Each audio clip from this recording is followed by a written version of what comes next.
Je suis les pesticides, je suis contre les insectes en fait. Cela s'appelle le jeu de la ficelle, une façon ludique de montrer combien les enjeux liés à la biodiversité sont tous liés.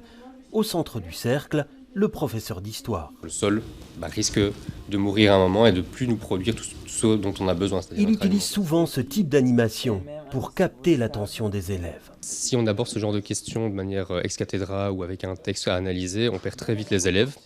La manière ludique permet justement de rentrer dans ces thématiques de manière très attrayante.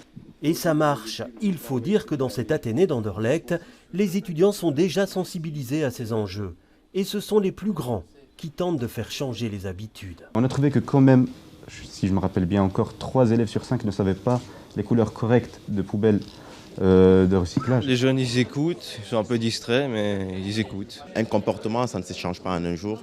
Donc c'est vraiment sur le long terme et en tout cas on va continuer de travailler là-dessus. Ils pourront désormais compter sur une nouvelle plateforme créée à l'initiative du SPF Santé publique et Environnement.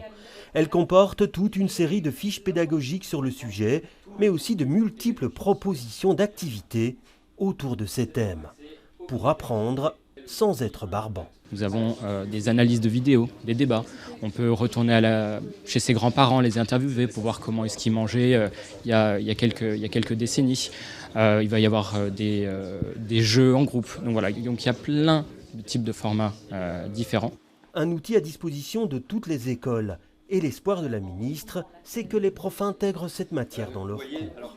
La crise climatique et la crise de la biodiversité est un élément de notre réalité du XXIe siècle. Et donc oui, c'est normal qu'aujourd'hui, l'école soit le lieu par excellence d'apprentissage et de conscientisation autour de ces enjeux. Oui.